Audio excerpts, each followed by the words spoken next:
Oh, hi, everybody. This is DearMamaSal, and we're live on a Sunday afternoon, which means that it's time for us to talk about coping with stress. And I'm hoping that your week has not been too stressful. And the topic that I want to talk to you about today is how we can lower our stress level by really having a small shift in our attitude, in our thinking, but most of all in our planning. And, in terms of that, I bring to you today a couple of examples from my life that demonstrate people that made small changes and got huge results because of it.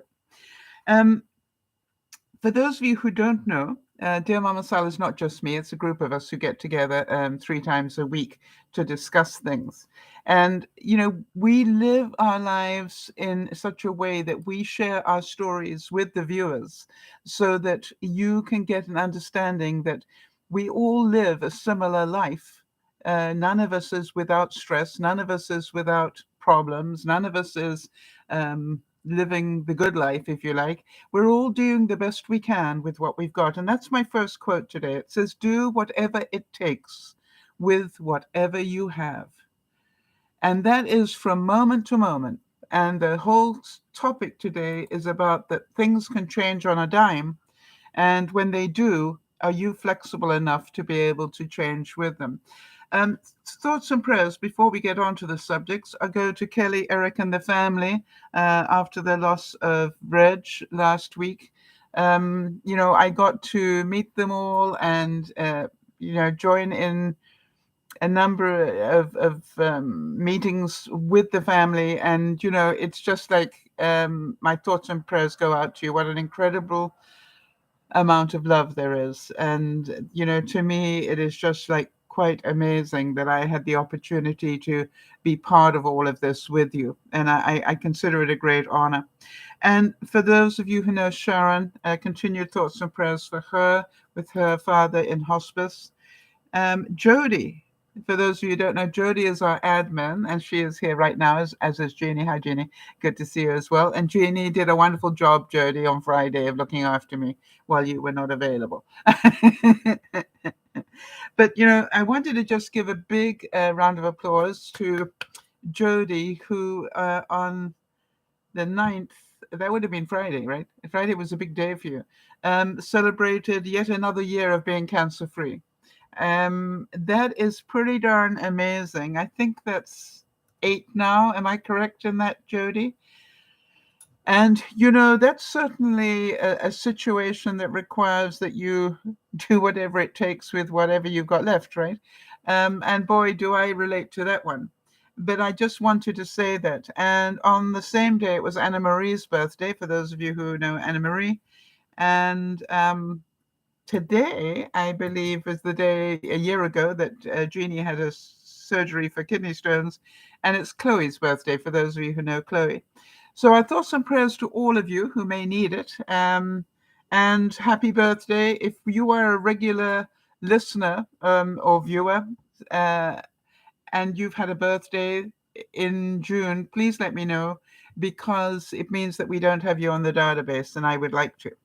All right. Um, So yeah, thoughts and prayers for anybody that might need them. So I think the thing that came up for me this week, the lesson I got from this week was be ready to change your plan. And as much as I believe in planning, and I do, I also know that plans rarely work out the way you expect them to, but it's really good to have the plan anyway. And so what I wanted to say was, Jody, I'm pretty certain that 8 years ago, your life had a plan to it, and it was changed on a dime when you got cancer. Um, I just, in a way, very selfishly, am glad that I got to meet you at that time, because I've always felt the honor of knowing that I was walking that path with you and was able to witness your courage and your incredible mentality through all of this and everything that's followed it. It just amazes me. So here's the quote, and it says, I will do whatever it takes so long as it takes to become the best I can be. And I think, Jody, if ever there was a quote that, epitomizes your mentality and who you are, That is it. I will do whatever it takes, so long as it takes, to become the best I can be. That's not, I never heard you say that you wanted to be anything but just be able to, carry on and do the best you could for yourself and for Lionel. So, you know, keep going. I'm going to talk a little bit about Jodie's progress over the last few months, because it's really important for me that you understand that Jodie's challenges seem to come to her rather regularly. And yet each one she takes on with such a great attitude, and she just tackles it as best she knows how. And it is incredible. So Jodie's saying, you've been holding my hand through the ups and downs, and you've helped me become a better, stronger person. Forever grateful. Well, it's a two-way trade, Jodie. And, however sick you have been and however scared you've been about things that are coming up, you've always been here for the viewers and to hold my hand. So, this is what it is. So if you look at it, it is about a mentality rather than just a plan. And I really do believe that. You can imagine that both Jodie and Lionel, her husband, had to completely change their plans in life when they hit the problems that they did. And, Jodie ended up, obviously not being able to work. Lionel stopped working so he could look after Jodie. And, it was just like a total life change. But I am pretty certain that when they look at it, they can feel the difference in their lives. And that's really important. Because I'm certain that in the experience, they have learned a lot about each other. And also they have learned a lot to share with others. And that to me is what it's all about. So you will remember back in October, Jodie got this thing called drop foot, where her foot went down, and when she went to take the next step, it didn't come back up again so she could step. It just stayed down. Like, it didn't have anything attached to it anymore. And what that was a neurological thing. And Jodie, did they say they thought it was a pinched nerve or something that had caused it? I know you did tell me, and I will get to that in a minute, because that's the result that we heard about. But what I want you to know is that she had a couple of choices when that happened. They thought it could have been a spinal stenosis. Is that a pinched nerve for people who don't speak medical things, Jodie? I want to say that because we got people that, are going to hear this story, and they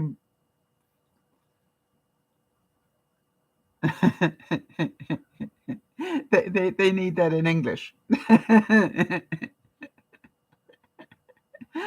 Okay, so for those of you who don't speak medical, Jodie's saying the word she would put around it would be pressure on the discs, which basically, but the discs must have been squeezing the nerves in some way that they didn't work properly.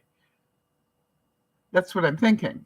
Anyway, I'm going to just presume I know what all that's about, and I'm certain you guys will tell me, because you're always very good at that. So she got this drop foot, and it is a nerve thing, yeah. So she got this drop foot. Now, she's got choices. She can either just go, that's it, and, I've got appointments with the neurologist, in June. This is back in October. She got, when did you get the appointment, Jodie? They started working on that quite soon, didn't they? Trying to get you that appointment. But even the neurologist said, you need to book with a neurosurgeon as well, because it's really important. Yeah, they originally realized that she was going to need to see a neurologist back in March. So, it takes time for all these things to happen. But what I want you to understand is Jodie didn't sit around feeling sorry for herself that her foot didn't work. What she did is, being Jodie, a lot of research, and she found a strap thing that she could use to make her foot, literally walk. If you can imagine having a rope tied to your foot, which each time you want to walk, you have to pull it up so you can walk. All right. And that's what she did. And, one of her greatest, because I remember it well, one of her greatest joys was the day she managed to actually get herself to the bathroom and bathe herself without help by using this particular thing. Now, that couldn't have been easy in the best of days, but you can imagine that her joy was that she actually managed to do it. And that, to her, was a major step forward. And so I love this mentality. All right. I will do whatever I can. Now, the reason I wanted to tell you that is because this last week, Jodie's been really quite stressed about the fact that she is going, was going on Friday to the neurologist. And then she had an appointment later on to see the neurosurgeon.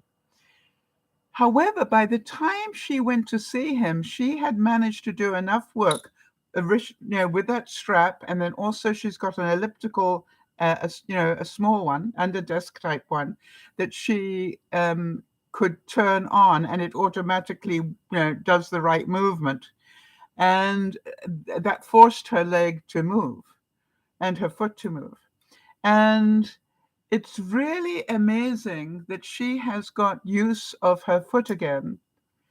And when she saw the neurologist on Friday, he said, "Congratulations, you have done enough on yourself that you can cancel the appointment with the surgeon."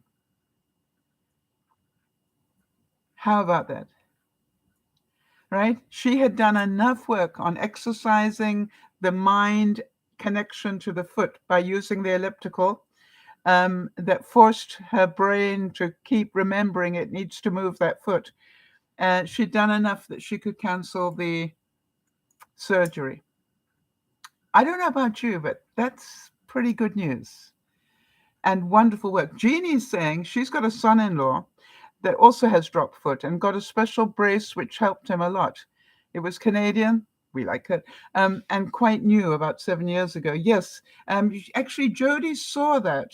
And I seem to remember, for some reason, couldn't get it or whatever it was. But I remember her talking about that there was this special brace thing that she could get. So I would say that, part of our joy in life is what we can do when we think we can't. And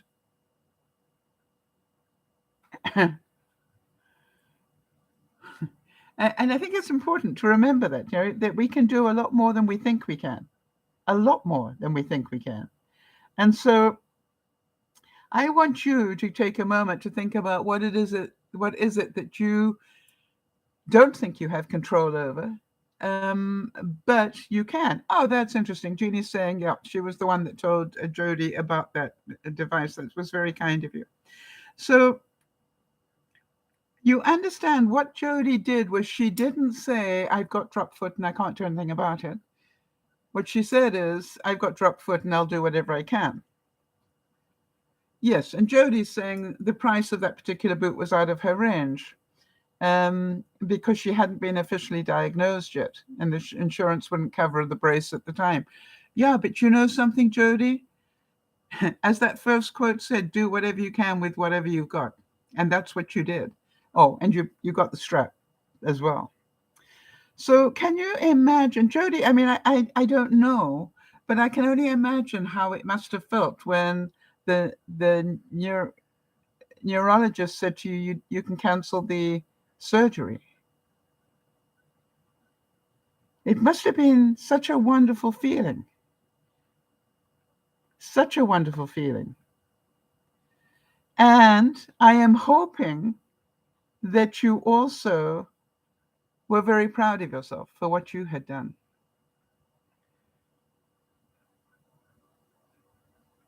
I like this. It said, love does whatever it takes to multiply itself, and somewhere along the way, everyone becomes part of it. And to me, the love that Jeannie took to, share her information with Jodie at the time, or, it's all part of this. It's all part of it. And I'm pretty certain, when I look at Jeannie's journey over the last year and the terrible losses that she's had, she's had to change so many plans. So many plans have had to change. And, all I keep hearing is the love. And to me, that's a really important reality, that life just doesn't go quite the way we want it to. So I was thinking back as to where Jodi's life might have been last October, and that would have been just before American Thanksgiving, because she's in the States, and just before Christmas, and all that planning was underway. And then the drop foot thing happened, and everything changed in a heartbeat.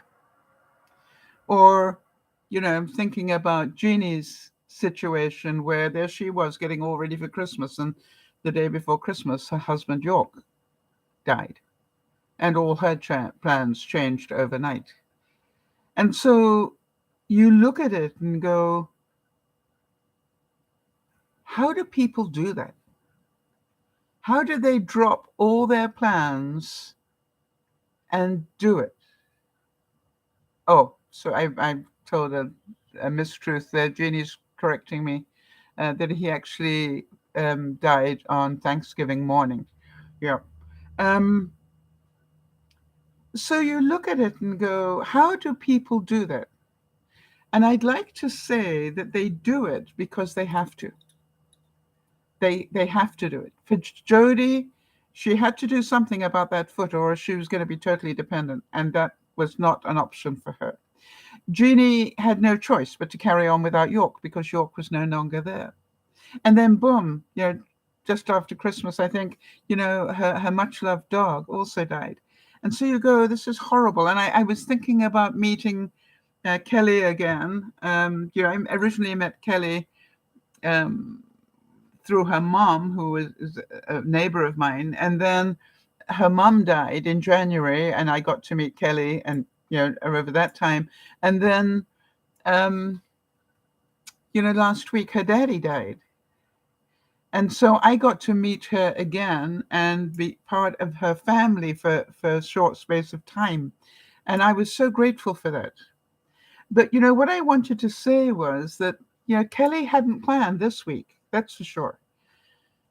And in fact, I didn't know it at the time, but Kelly is, in fact, an entrepreneur in her own right. She runs her own business.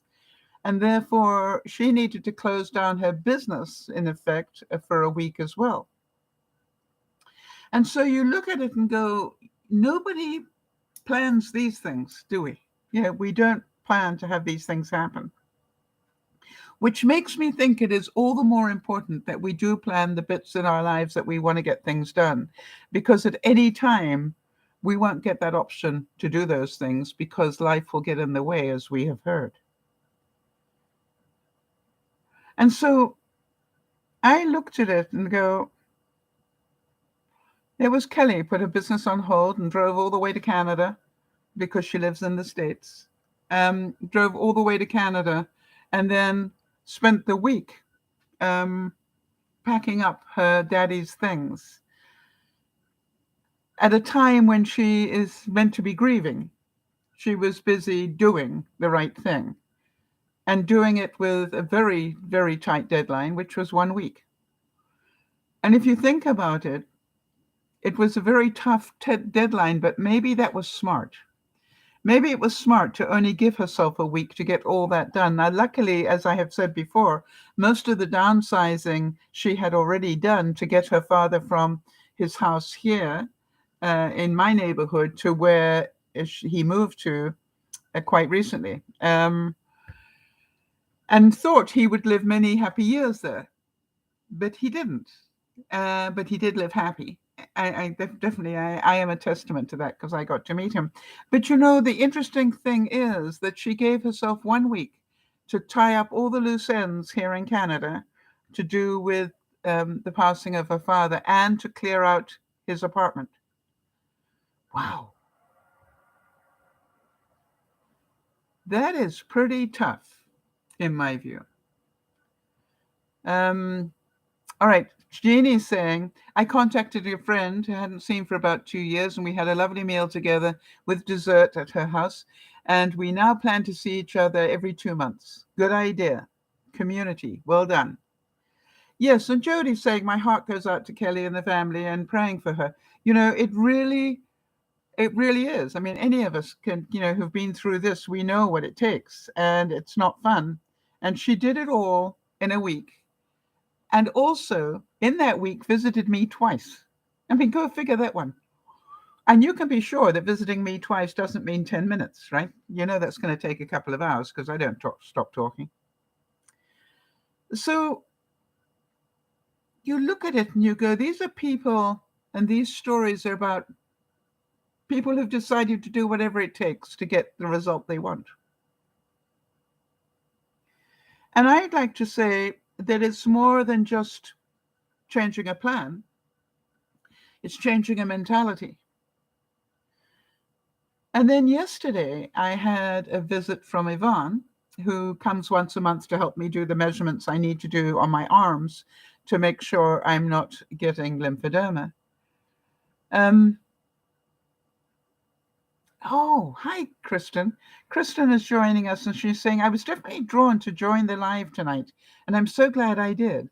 I've had my second frozen embryo transfer on Tuesday after several losses in the past years. Thank you for the encouragement. Kristen, you just do whatever you need to do, honey. All right? Do whatever you need to do, and know that after that, it's out of your control. Yvonne always reminds me about that. And those of you who have faith, just do what you know you can do. And then, then the rest of it is not up to you. It is up to a bigger being than us, all right? But the main thing is to do the best you can to show willingness. Yeah, so Kristen's saying, so true, Mama Sal. That's the hardest piece, but important to remember. You can, and this is the whole thing. Our hearts go out to you because you are dealing with, as well, all sorts of different levels, right? You're dealing with loss, you're dealing with high emotional stuff, you're dealing with, so many things. So, yeah, big hugs. It is our pleasure to welcome you. It's why we're here.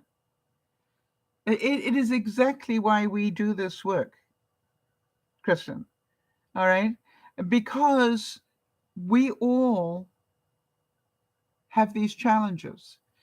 I assure you that I didn't have in my plan last year to get cancer. But it happened. And so you deal with it, as best you can. And I didn't expect to be taking some drug that knocks me for a loop. But, if that's what keeps me alive, why would I not take it? And so, you look at all these things and go, we all teach each other, and we all need a group of people who will hold our hands through this time. And that's why we started Dear Mama Sal. So I was telling you about my friend Yvonne came to visit. And what I did was I showed Yvonne, the place that I had been to visit Kelly's daddy at.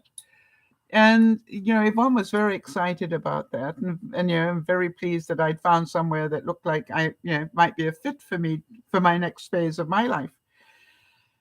And then what I loved about Yvonne is Yvonne knows how I think and knows who I am and knows, more about me probably than anybody else in the world. And what I found interesting that Yvonne immediately went into, okay, what do we need to do mode? And I loved her for that. And I said, well, basically, I need to downsize by another 50%. And she said, what? And I said, well, based on the size of my home now and the size of the apartments that they have there, I would need to downsize by another 50%. And that actually is a really nice way to plan things, right? It's just like, I can keep 50% of it. I just have to work out what not to keep. And so what Yvonne did, And she said, okay, well, let's try and work out what you can do. And, it was like, could I live with a 1-bedroom apartment, or would I need more? And she said, I think you'd need 2. And I said, yeah, funny enough, my sister said the same thing. And then we were sort of, looking at different things and different layouts and so forth. And then we came up with the 1+ den. And I said, if we did it well, I could probably get away with 1-bedroom plus den, if the den became my storage room. And she said, you're right. And, we were looking at the prices and so forth. And it was really interesting. The printer was going full time, and, we were looking at this and looking at that. And obviously I'm going to go back and have another real look at it.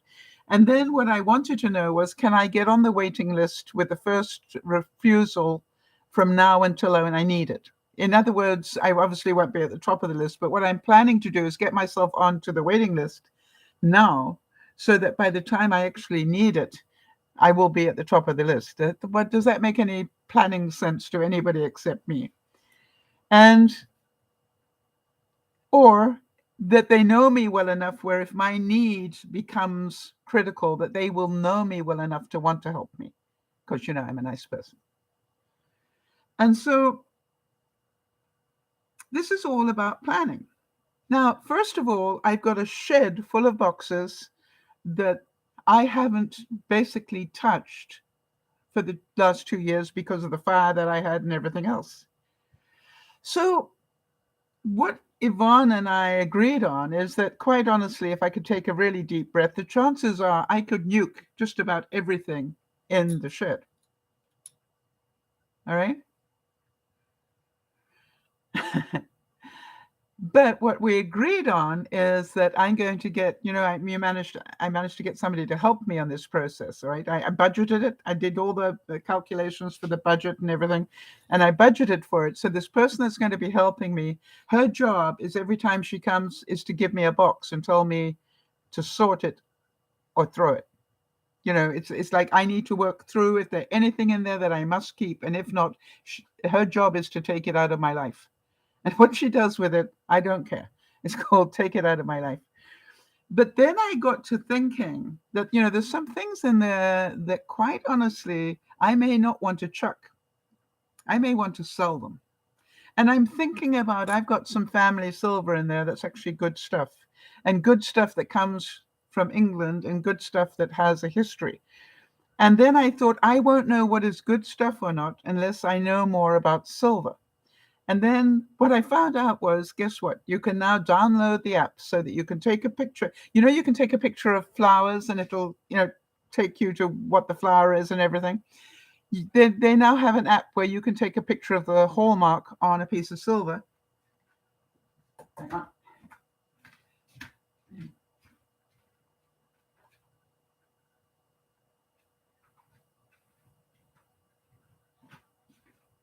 Okay.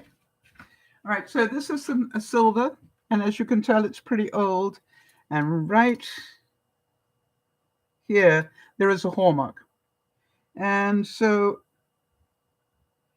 the idea is, and what it says is who made it and what year was it made, and so forth. So that's why I need the app. I need to be able to take a picture of the hallmarks, and it will tell me, is this worth selling? Now, I've got a pretty good idea that just by the whole look of it, I have known this particular piece that I'm holding. I've known of its existence for my lifetime, just about.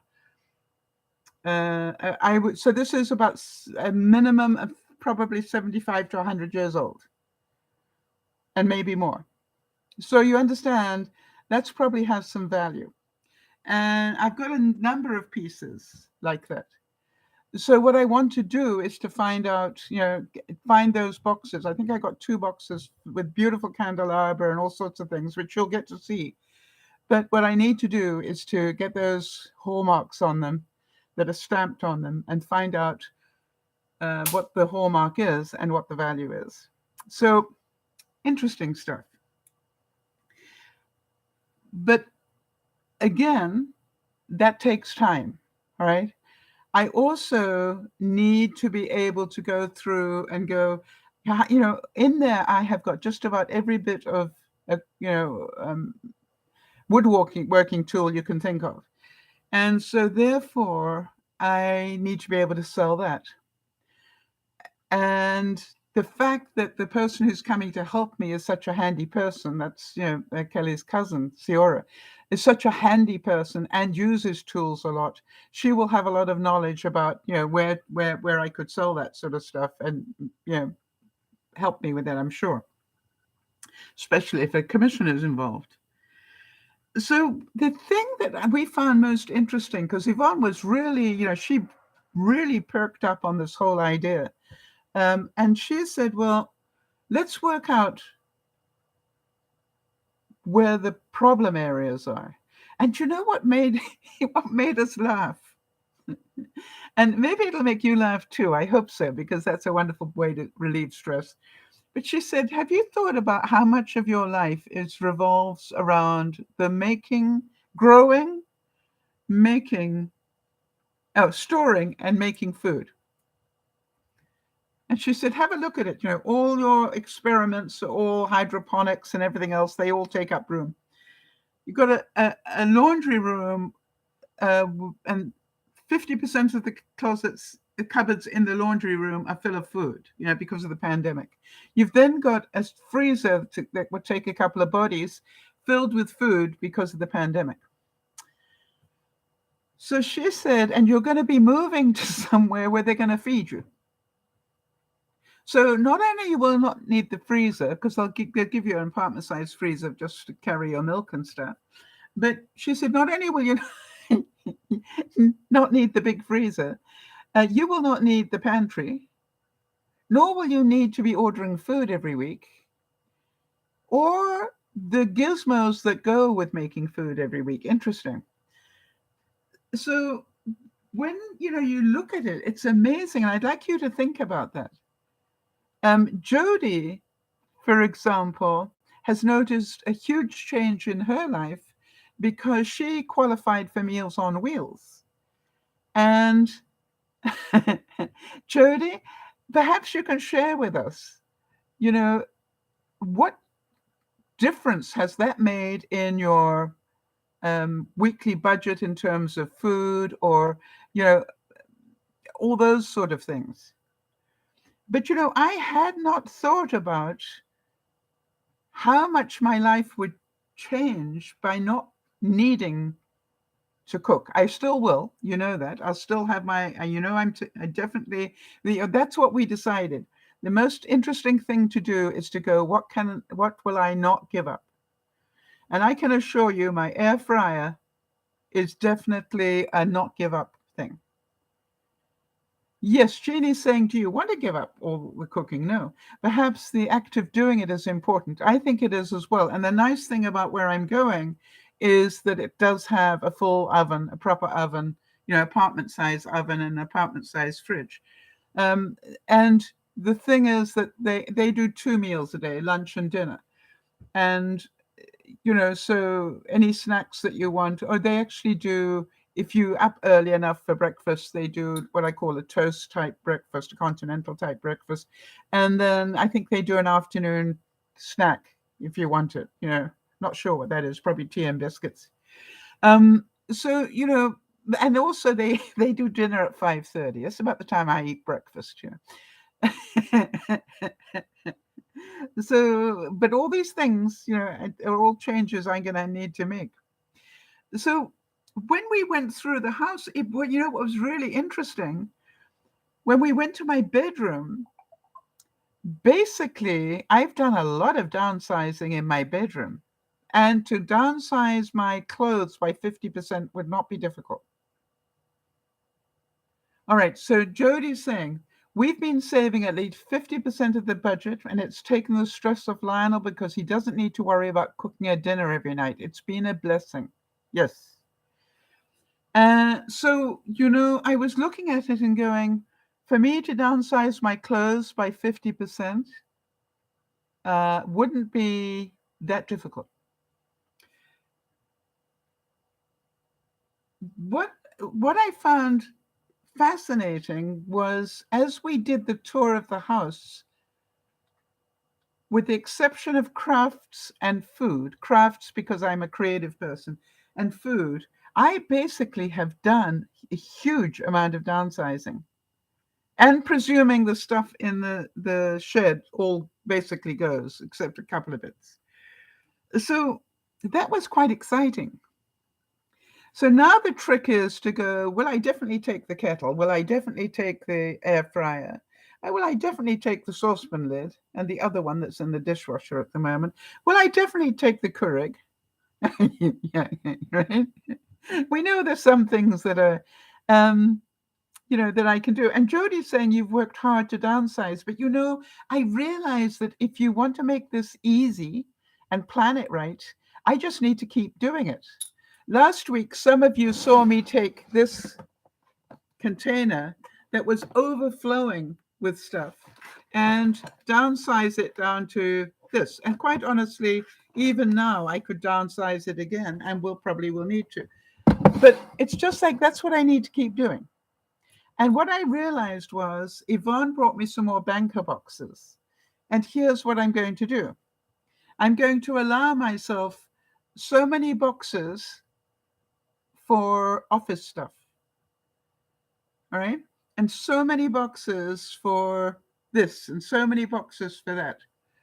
And all those boxes must fit in the cubies. You know what I mean? So they need to be able to fit in cube units so that I can store them neatly.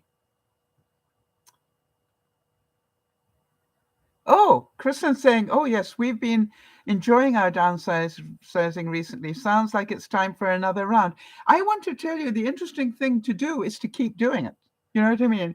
And now that you've got all the way around your house, go and do it again. One more time. What I said to Yvonne, it's really difficult for me. Now, this is a difficult decision.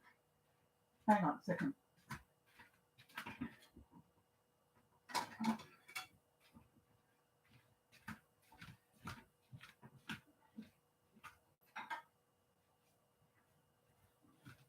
All right, so I've got a set of plates that I've had forever. I'm not joking. I've probably had these 30, 40 years now.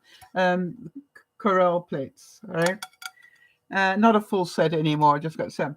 But then I've also got a beautiful set of cobalt blue bowls and plates and everything else. And I said, if I only take one set, Yvonne, I said, you lived with me for 20 years and you ate, in my dining room for 20 years because I always fed her once a week.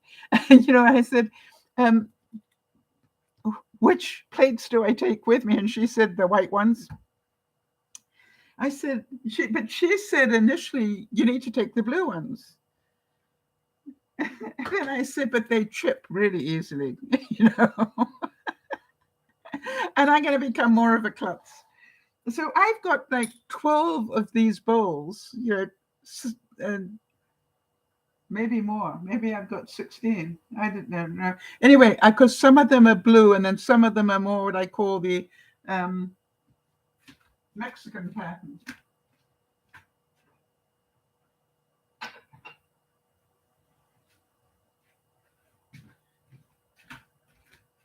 So you understand, it all goes together.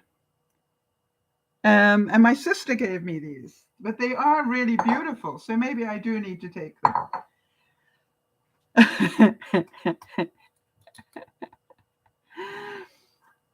Yeah, Jodie's saying, I've always thought that the process of downsizing a cupboard, a drawer, or something by 50%. Yeah, and it's funny because it's really simple to do. Because what you do is you open the drawer, you take everything out and say only 50% will go back in again. Let me show you how easy it would be for me to downsize this by 50%. I'm going to take part of this. I've got a little container here and it contains two things. These are all tops for my microgreens. And these are all lids for my mason jars. So the whole thing is just how many microgreens do I need to be growing when I'm busy, doing all sorts of different experiments here.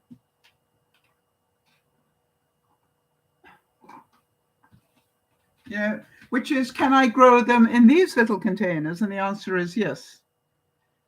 But funny enough, I don't like it as much. Don't know why.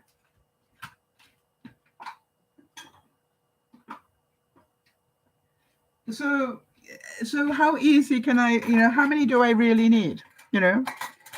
So, and how many mason jar lids do I really need when I don't have to cook anymore or store anymore? And so half of this drawer is filled up with mason jars, and the other half is marker pens for our whiteboard that I use here. So how easy would that be? Oh, and this is a different size of a mason jar. And then this is some of my microgreen stuff. So I could downsize this pretty easily. Ah, Jeannie, thank you. Thank you. All right, so Jeannie understands my logic. Jeannie's saying take both.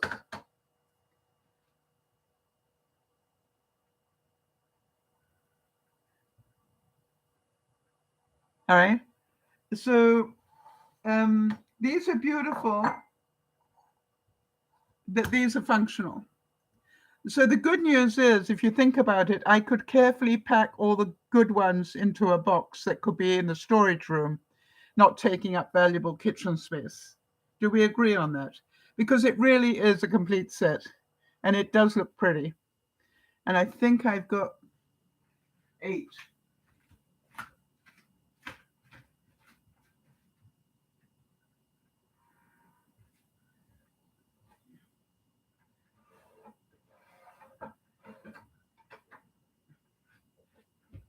But you see, it also comes with all the platters and everything else as well for entertaining. So if you can imagine the table laid with the cobalt blue plates and then the serving dishes, these are beautiful for the summer.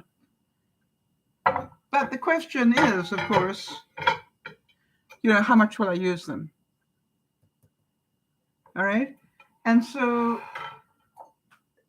practically, it might almost be wise to sell the whole set. But who knows? But I hope you're understanding that it's like, when you really think about it, what do I need? I probably need one set.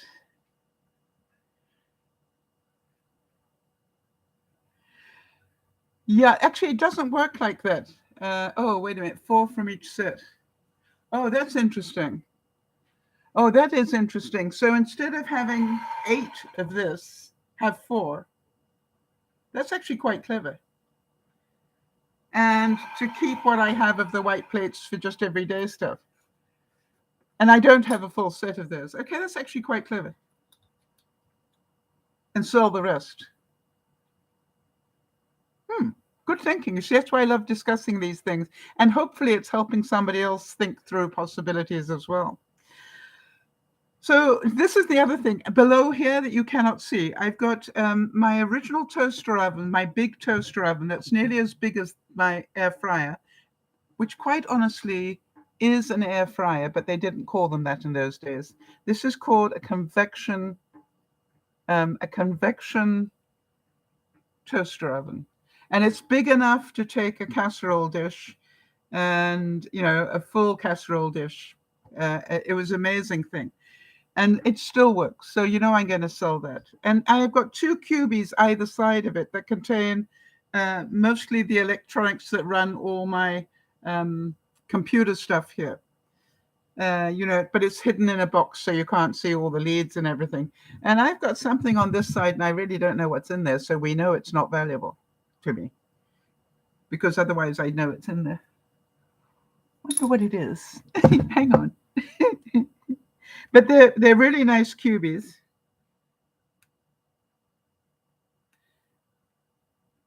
I know you guys are going to want to see it now, so hang on, let me show you what I'm looking at.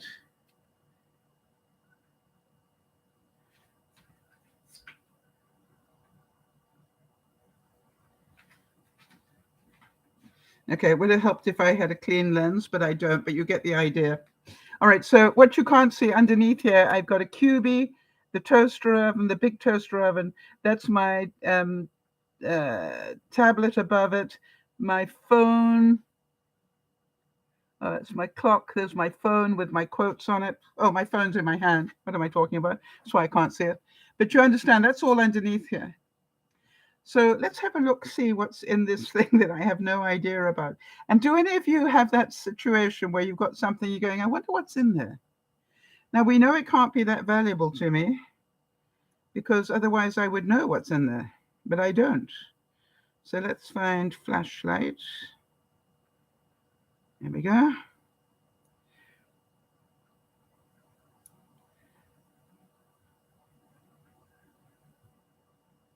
Ah. It's a big cubie, and it's got a container full of pens. I lie. 2 container with pens in it. I collect pens.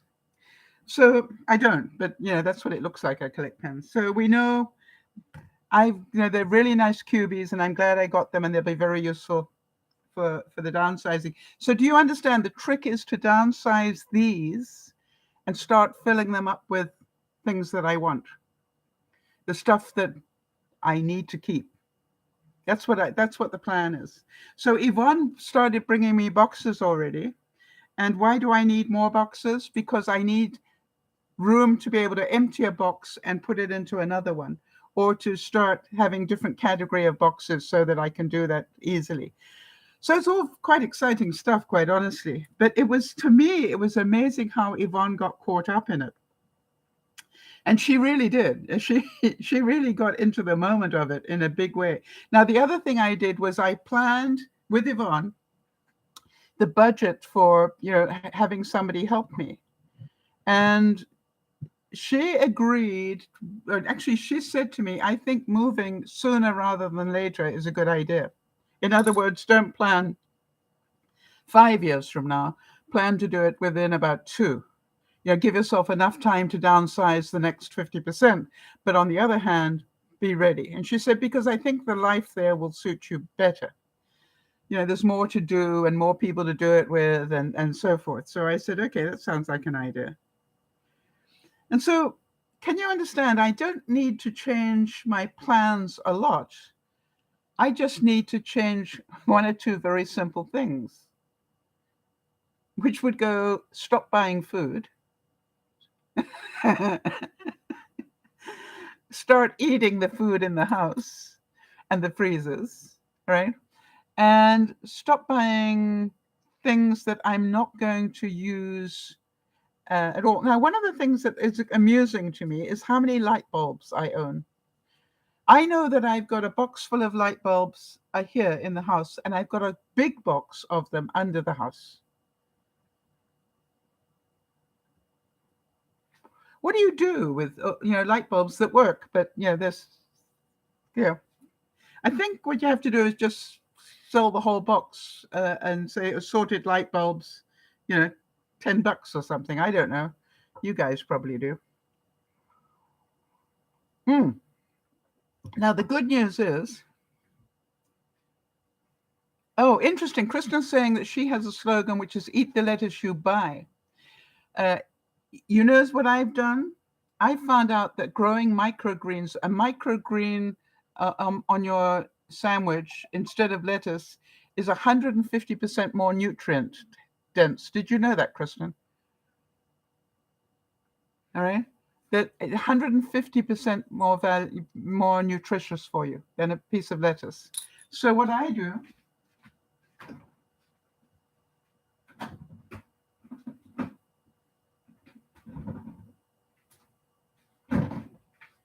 I grow my microgreens and then I have them ready to go into my pitas like this. I make a pita every day. And yeah, see this? And I just store them like this. And then every day that's the amount that I will put on my pita.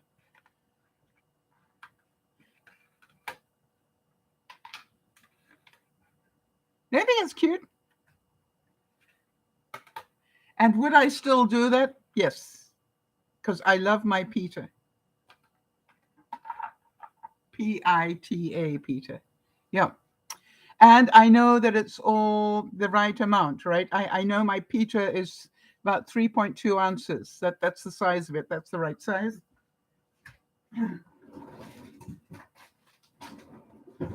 Yeah. That's the size of a pita for me. And I fill it with cheese and microgreens. Oh, Jody's asking, are they crunchy? Yes and no.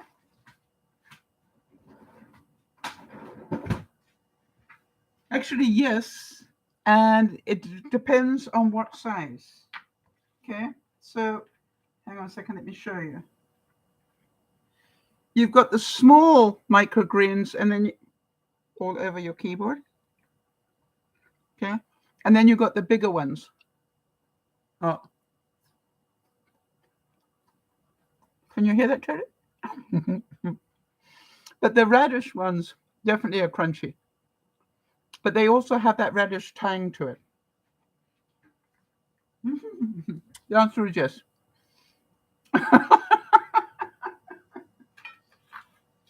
I wasn't sure whether my feeling was yes, but you know me, I got to try it, make sure. So, Jeannie, thank you for your input. Yeah, I can take both. I just have to make room for both, right? In terms of the plate. So that's good thinking. And what are the chances I'm ever going to use these big platters and things? Probably slim to none, but I love them. Because when I do entertain, they are really useful. And can I still entertain there? Yep, if I want to. And people do. See, and the whole reason is you don't need a spare bedroom because they have a guest suite in the building. You know, you can actually rent the best guest suite. So I'm thinking, when I move, will I still need 1, 2, 3, 4, 5, 6, 7, 8, 9, 10 cans of coffee? Now, you know why I bought the cans of coffee. Right? Every time coffee went on sale, I bought them because of the pandemic. But I have now got quite the collection. And you do know wherever I move, they're not going to make coffee the way that I make it. So that's okay. But here's the thing. I'm going back to the laundry room where I've got all the light bulbs and all the food in the pantry area of it. What I realize is I want to, you know, one of my goals has been to empty those cupboards, take the doors off them and repaint them all. I've got all the stuff ready. I've got all the hardware, and I've now got the person who's going to do that for me. And think about that. It requires that I empty every cupboard. Don't you think that's a good thing? Because then I only put half back. And if I only put half back in containers that they will eventually move in, when I say containers, but if they're already in boxes, this box has, you know, this in it, and this box has that in it.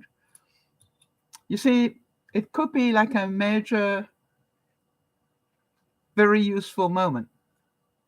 So if I had this mentality that I can do this, you know, like Jody did, then I will do it. And if I can make it fun, yeah, Jody's saying that's called working smarter, not harder. You know, it's a twofer. Not only will I get that upgraded, but I also will downsize at the same time. And if I am perfectly honest, and some of you have heard me talk about this, a lot of what's in the freezer probably will end up going out because I've had it for too long. And that's okay because it did the work it was meant to do, if you know what I mean.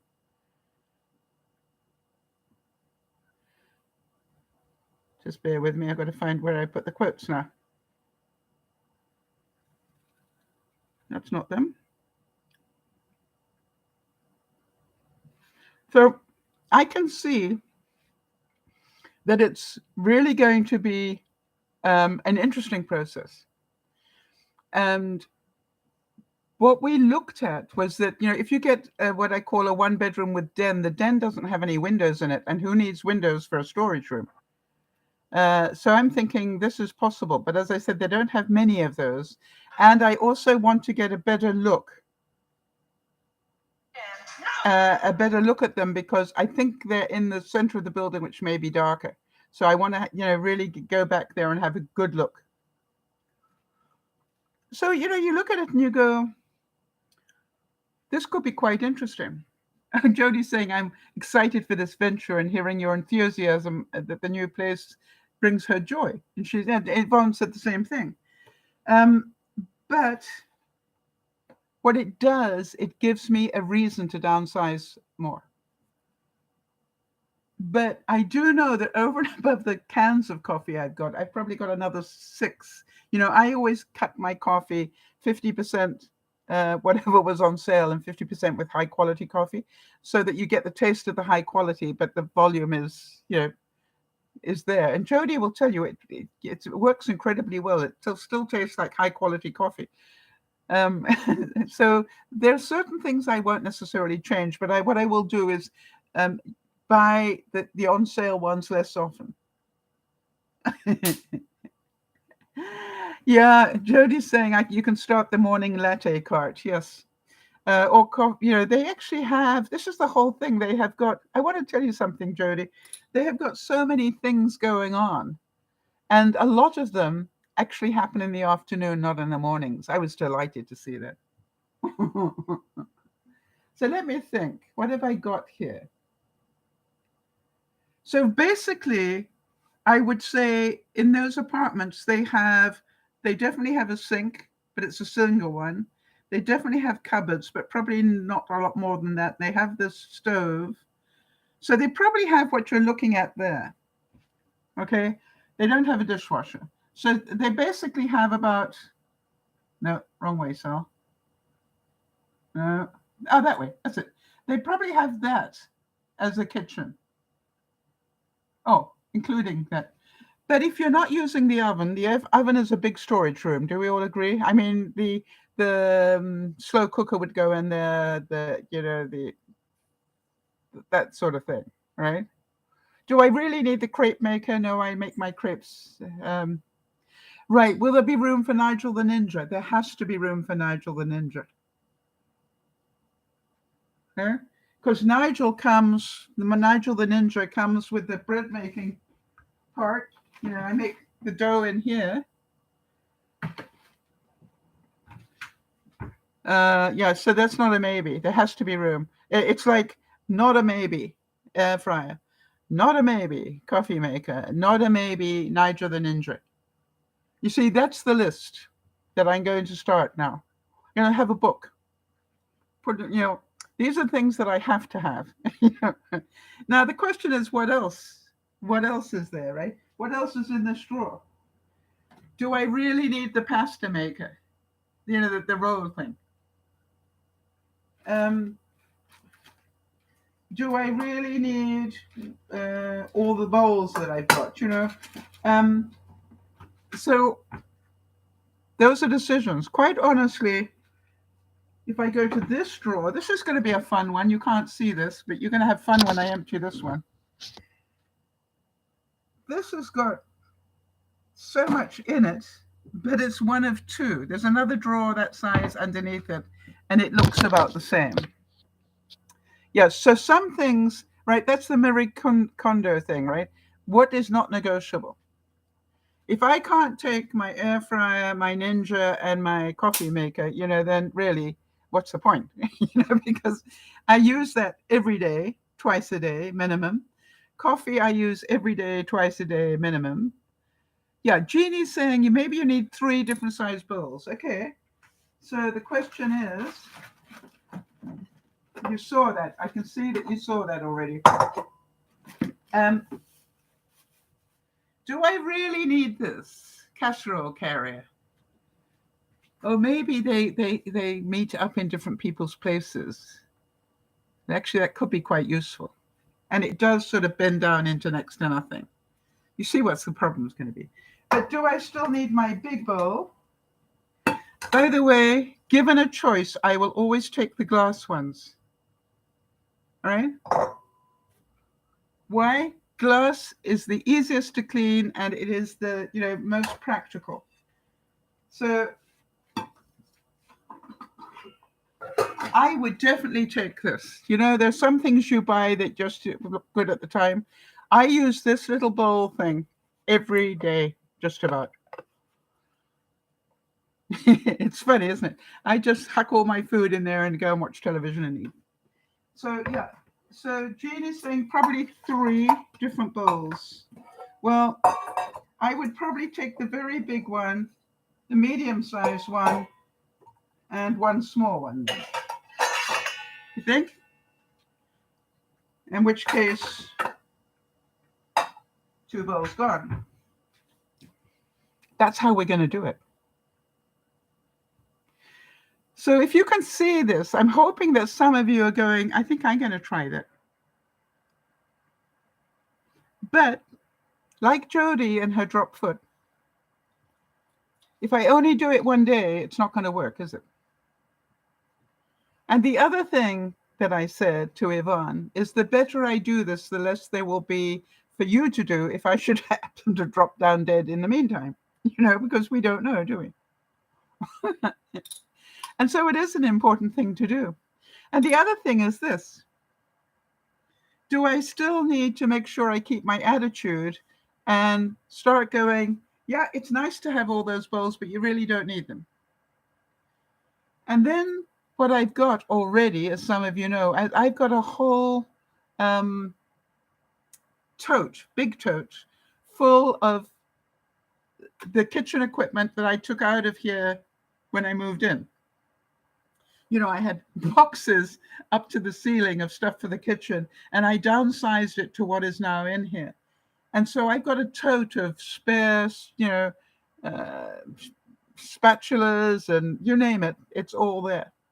So what I'm going to do is just add this to it. And then what I will do is ask Ciora to take the whole lot to a place where they, Judy's saying sell it. What, sell the whole tote full of kitchen stuff?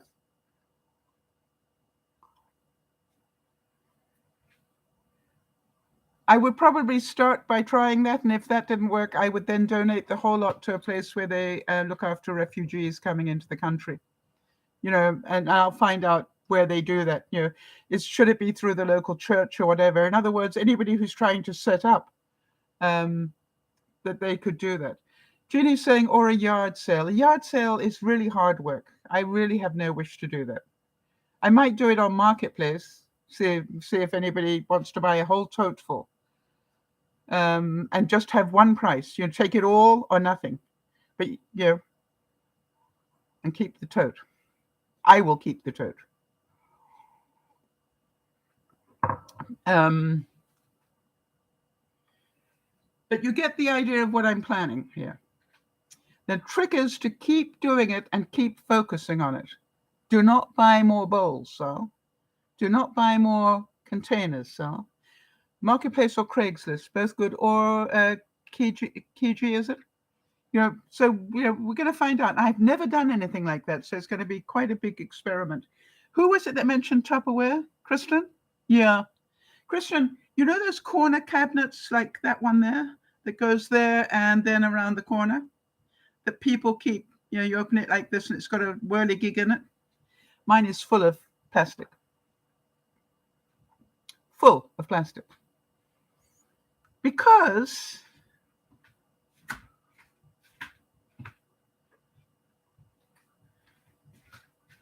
I just keep bits of plastic, right? So halving that is going to be quite easy because there's so much in there. Halving that will be, you see, I don't have to throw it all away, just have to get rid of half of it. And then package the rest of it contain it in such a way so when I move, that's the container with the plastic in it. Yeah, you see, Kristen, you and I have a lot in common, all right? Kristen is saying when she, for those of you watching on the replay, she's saying if she gets soup from a restaurant, she keeps the container. Huh. Yeah, Kristen, she's saying she should start there. Yeah, absolutely. This, what these are? These are containers that frosting came for. All right. How many have I got in there? You probably want to know. How many of you want to see how much plastic I've got in there? And this is after I downsized it. Is there a container full of plastic somewhere? Probably.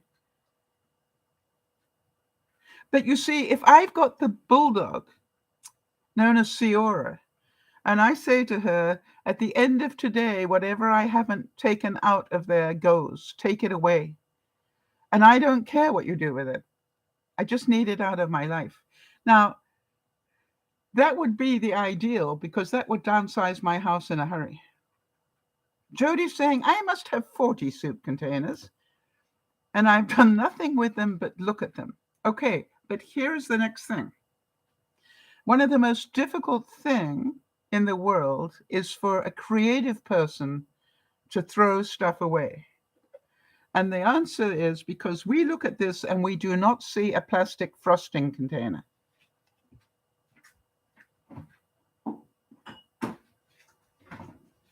Like this, right?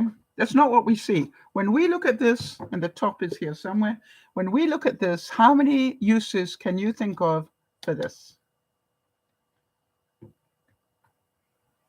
I mean, especially in a small apartment, very useful to keep pens and pencils with. Come on, let's see how many things we can come up with. It's very good for making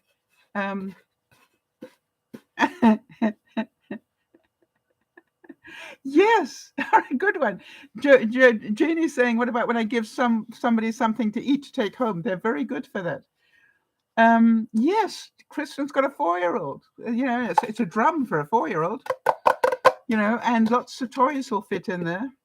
Holding crayons, paints, and brushes. So these, you know, although they might think they're just, I would keep these above some of the Tupperware type stuff, right? Because these, you imagine having a whole group of them, you know, with your makeup in, for example. Very useful containers. And that's the whole trick that I learned watching those programs. It's purge it and then contain it. So instead of having all your brushes loose on the, you know, flat, have them contained, you know, in proper containers. And that way works much better. Right, this wasn't quite the way I thought this program would go today, but it's the way that it goes, so that's wonderful. But can you see I'm going to need to stay focused on it? I did the math. Where did I do the math? All right, my question was, if you downsized your house by 50%, how much easier would your life be? And I need to ask you, what would be the most difficult to downsize? I know, Kristen, I have a feeling will relate to this. In the shed, I probably have at least 2 boxes, banker boxes full of wool. Jody will relate to this as well. I probably have another 2 full of materials that I have never used. But, you know, God forbid I should throw them away, give them away. You know, but what I will do is each week when we go, every other week when we get those boxes out, I will let you know what I've got. And the trick is not to think. The trick is, oh no, oh golly gee, we're in big trouble. Kristen has a cricket. I've got a silhouette. You want to see what I do with mine?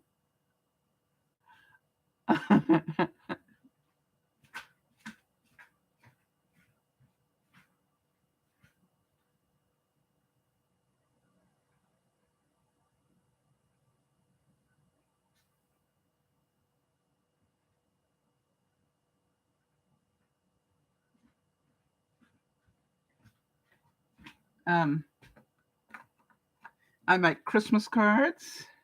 I knew you were going to love this, but I also make Christmas villages. So that's I must go with me. I'm sorry.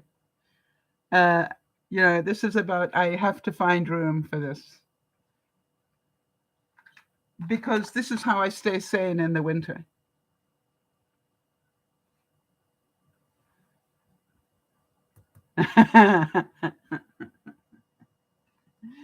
Okay, hold on a second, people. I know that you'll be patient. Hold on a sec.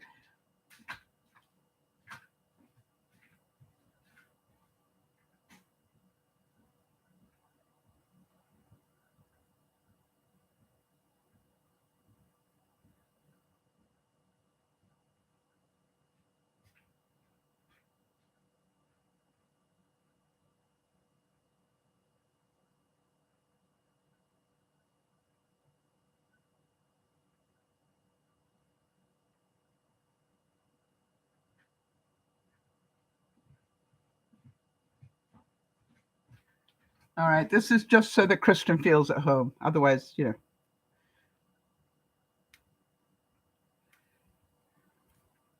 Are you? You're gonna drool, Kristen. Move, move around, picture. Go sideways. Why don't you? All right. Well, apparently, there you go, Kristen. When I say Christmas Village, I do mean Christmas Village. Did you see that? I mean, there's rather a lot to it. And then there's more.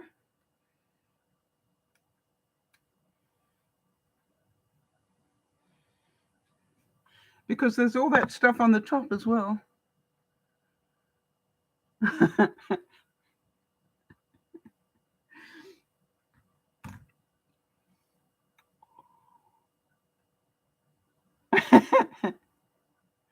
I want to tell you something. The Christmas villages, I bought the license to make them and sell them. So, you know, what I want you to know though is you can get some that are free, but this whole set that I've got, you know, I knew that that's something that would keep me going for a long time in my life, and so I actually make them. No, it's called Confetti Corner, and then you understand the reason that I need a second bedroom is because I need to have Confetti Corner with me, because you all know that is well past that is, you know, so much part of my life. And that was, you know, Yvonne said, Sal, I've known you 25 years. You have always done crafts, always. You know, whether it was in the, you know, woodwork crafts in the garage, or now fine art crafts, which you do, plus all my artwork. So Confetti Corner 2 will be, you know, how do I do this? It downsize it by half. I can do that. I definitely know I can do that. But it means I take the desk and I take the machines. I just got to work out, do I need two printers? You know, I've got two printers in the house. You know, do I, no, one of them can go. So you look at it all and you go, the trick is to already start packing it up. So what I want to be able to do is to actually have a lot of banker boxes where I go, I am allowed to take my desk and what goes in there in the desk. You know, obviously, if I could take the pedestals for the desk, they can be full. So I need to know how much of that fits into a box. Now, the interesting thing is I've got an awful lot of vinyl that I don't use. I could sell the vinyl in a bulk thing because I got a lot of it.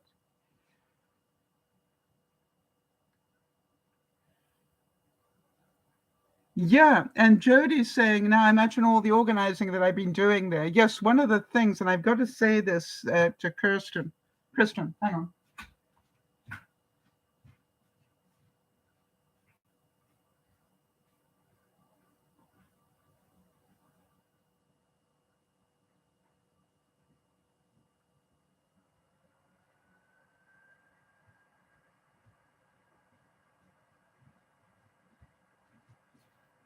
I've got to say that this is something that I learned, and thank you for mentioning it, Jody. I bought a lot of these, and I bought them, you know, from China.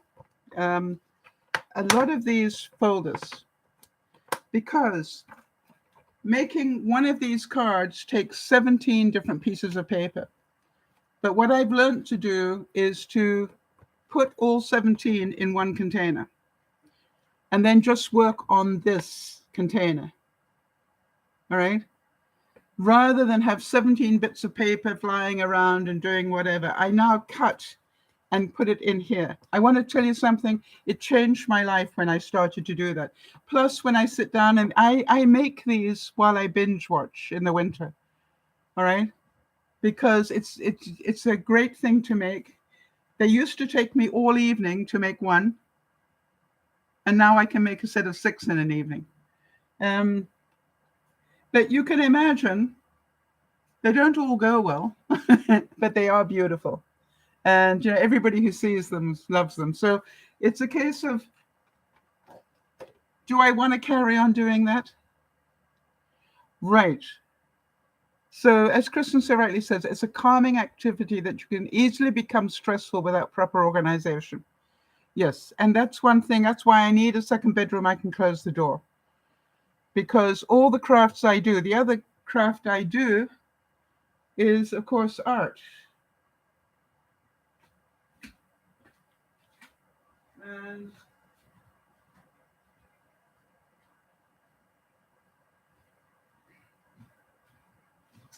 yeah, I love doing things like this. But the interesting thing is that I realize as much as I've got big ones, I could still carry on doing small ones and not take up near.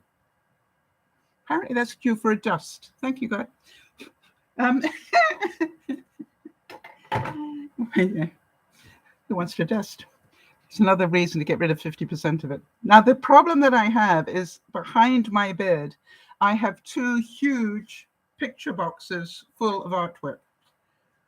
And so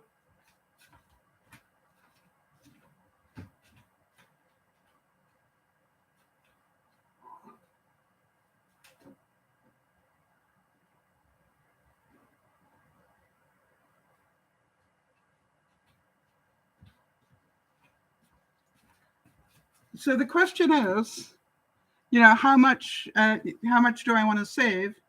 Call this one Cafe au lait. How much do I want to save and how much do I want to take with me? You understand? That's another thing. I need to go through all my artwork and go, that goes with me. And so you look at that and, it's just like, Jody was here. Jody will tell you, I started doing this on little bits of paper that big. And then as I got better at it, the things got bigger. And my biggest one is this size.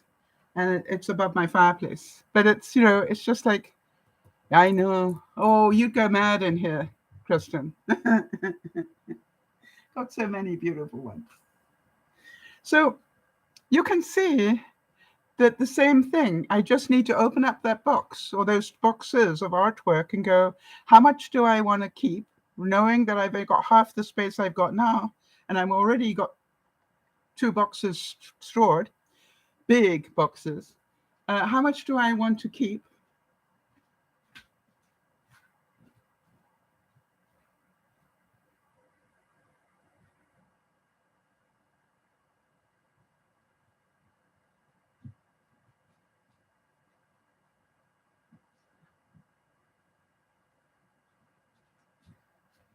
You see, I absolutely love this one.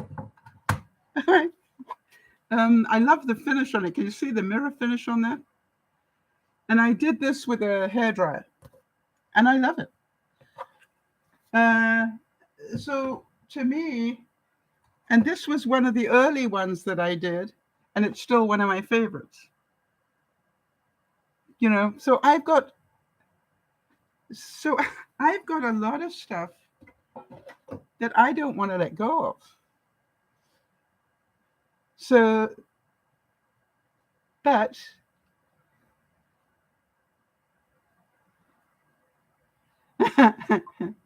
yeah, you want to see that one? Hang on, I'll get it.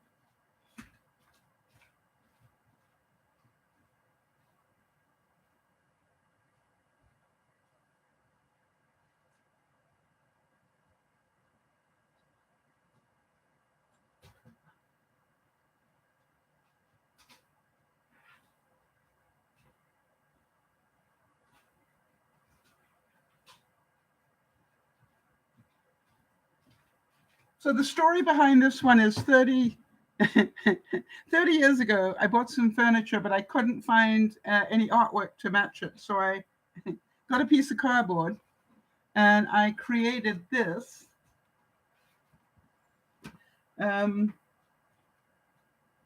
Using 2 colors, blue and pink and white, sorry. And as you can see, it's like this, but from a distance,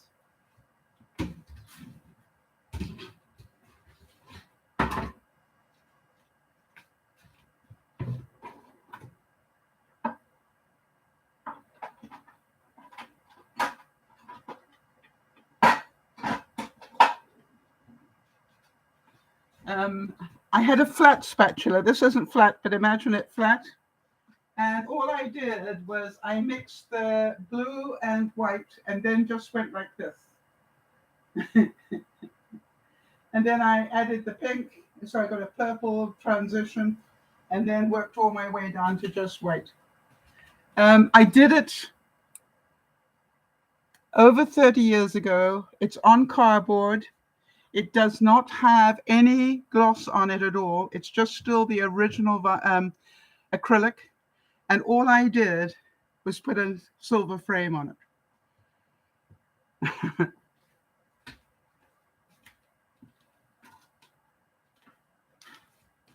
And would I take it with me?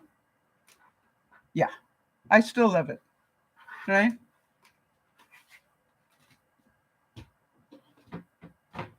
But there are so many that I still love. Such a unique technique to get such a sophisticated and stunning piece. Yeah, I know, surprising. And, you know, the funny thing was that I literally did it in half an hour. I just went, I need something that matches. You know, okay, that'll do. Boom. And then, you know, each time I've moved, and I've only moved twice since then, but, you know, it's just like I've always taken it with me because it has such great memories attached to it. So, you know, you look at it and you go, what's really important? I may end up with a couple of boxes of artwork behind my bed when I move, and that's okay. Right? That's okay.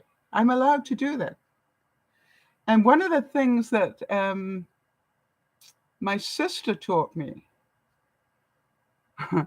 is it's not a bad idea sometimes to move your bed away from the wall and, you know, put like a QB unit behind the bed and then have like a, you know, turn. I got to draw that. I'm going to have a lot of tidying up to do. But this was a trick my sister did once in a room where she had a small room and she wanted to make more storage. So if this is the room, can you see that? Maybe black would be better. So.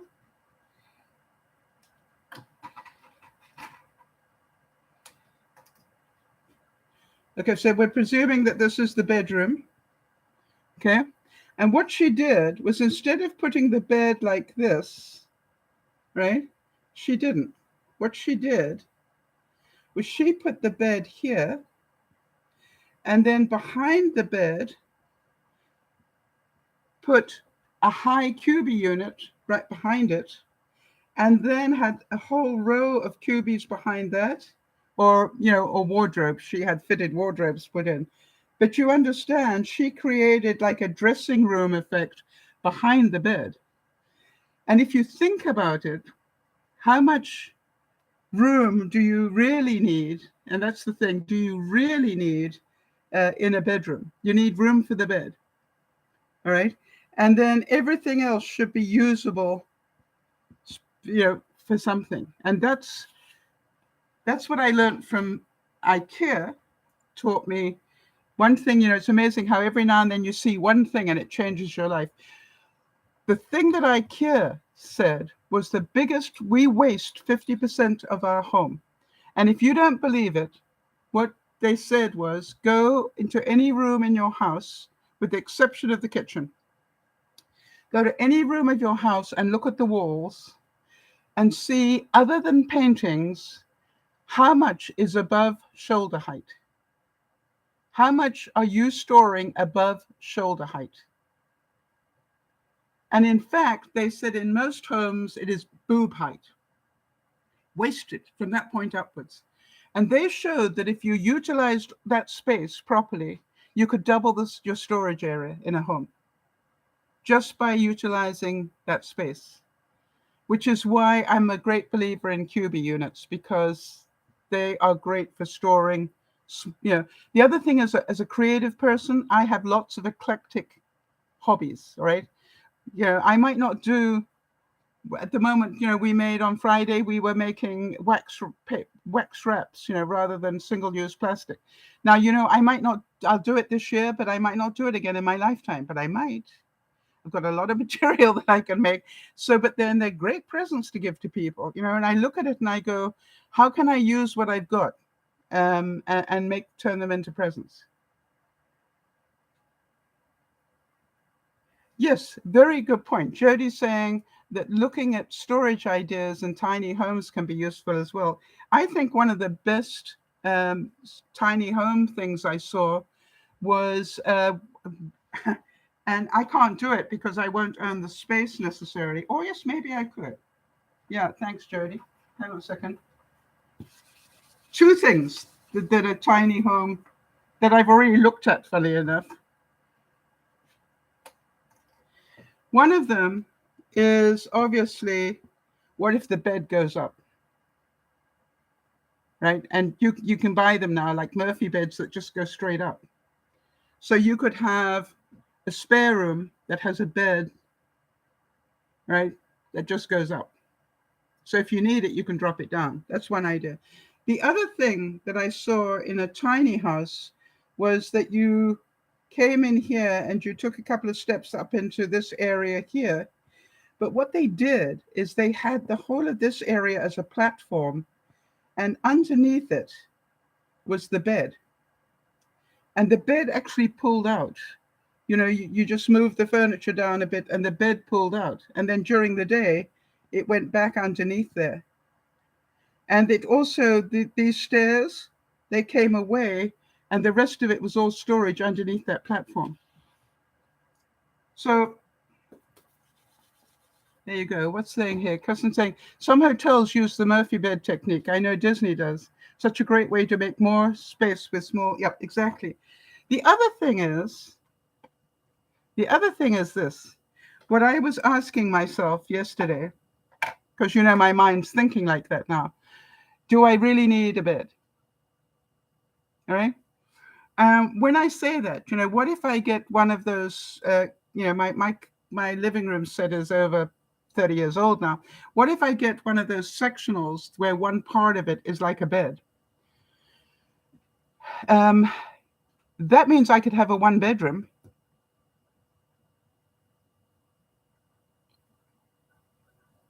Because the one bedroom would become the craft stroke storage room. So that's one thought that I had. And I still want to talk that one through with Yvonne. But the thing is that with the issues that I have with my back and everything, I really do like having the bed that does, lifts up and things. But I think they make sectionals that do that as well. So, it's like, maybe it's worth the price to actually do that and better bang for your buck. Zero gravity really helps me at night, yeah. So you understand, lots of thinking to do. But can you understand the most important area for me to cut in half is my grocery bill? Right? And it doesn't matter what's on sale. Until I've emptied my freezer, the big one, it really would be a good idea for me not to buy anything else. And I will. And then I will end up throwing food out when I eventually go because I've got too much. However, I also know that to be a fact. The other thing is, one of the questions was, would I sell the big freezer with the house? Probably. Because my house will really appeal to a crafty person just by virtue of that's how it's designed now. And when I show them where I've got that big freezer and why I use it there, I use it outside the laundry room so I can fold on it. I use it outside the craft area so I can, cut things on there for crafts. It's like I have it, it's just like I put things on there so that if I got stuff in the kitchen that belongs in the bedroom, I just go put it on the freezer. It's halfway down the house. Then when I go to the washroom, I pick it up from there and take it to the back of the house. It's like another table. Exactly. And I want to tell you, it is one of the most useful areas of my house.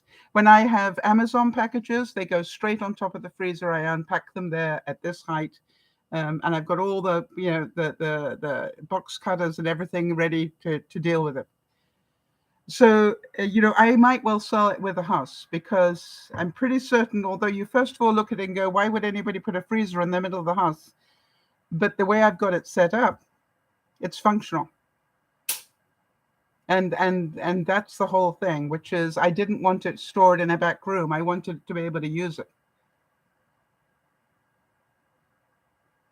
Yeah, isn't that true? Jody's saying it was such fun to fill our freezers week by week. All right, you need to know we did this, but Jody and I both bought freezers at the start of the pandemic. But the trick was to just keep waiting for the sales and then buy meat on sale and put it in, and buy stuff on sale and put it in. And we did fill them up, both of us. And the funny thing is, whoever knew that our challenge was going to be emptying it now? But that's what I need to do. Or know that it did the job. Maybe that's part of the mentality shift. It did the job. So if I need to throw half the vegetables out or half of the cooked stuff out, it did the job. It was there in case of great need. And it's already served that function. True? And what I would need to let go of is that I am wasting money. No. Exactly, Jody. Right? We had the peace of mind during the unprecedented time in our world. All right. The same way as half my larder is full of stuff that I may or may not use. All right. And so it's okay if I donate some of that stuff. There's a lot of stuff there that could, somebody else would gladly eat. It's in cans or packaged or whatever. But I won't necessarily take it with me. I either need to use it. I need to eat pasta at least once a week. I do know that. And make a lot of soups with noodles in them. Right? We can do this. And I can make a big mess that I've now got to clear all this up. But luckily I have the time to do that too. So you can see what the challenge is. And hopefully, as I go through this, it will inspire some of you to go, I don't need to do what Sal's doing, but I can see why it's a good idea. And there are some, I don't mind telling you, there are some drawers here that I wouldn't touch a thing. I'm not joking. This drawer at the top here,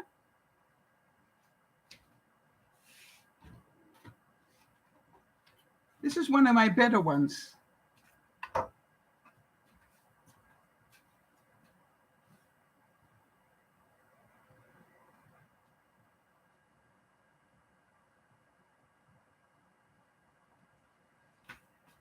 And the reason that I say that is because, don't know if you can see that, it actually is like a Jenga puzzle. All right. These are knives, forks, spoons going that way in this special container. I've got here are all my peelers and zesters and things like that. My cup measures. They're my teaspoons, and these are my small forks. My scissors are there. It's all like a Jenga puzzle, and it works beautifully. And I wouldn't change a thing there. I would actually take that, and it all fits into that one drawer because I did a great job on it. The trick is I've got two below it that are not quite as well done, but I need to turn those two into one. That's the trick. I can do it if I really try.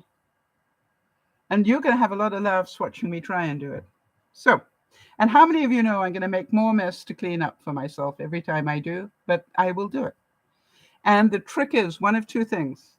When I empty a drawer, I either put it on here because it'll drive me insane, or on the freezer, because I'm going to want to get in the freezer, or on my bed. That's where I dump things that I want to sort out, because then it'll get done. This is DearMamaSal saying, this is going to be an interesting time. Hopefully, I will keep my sense of humor.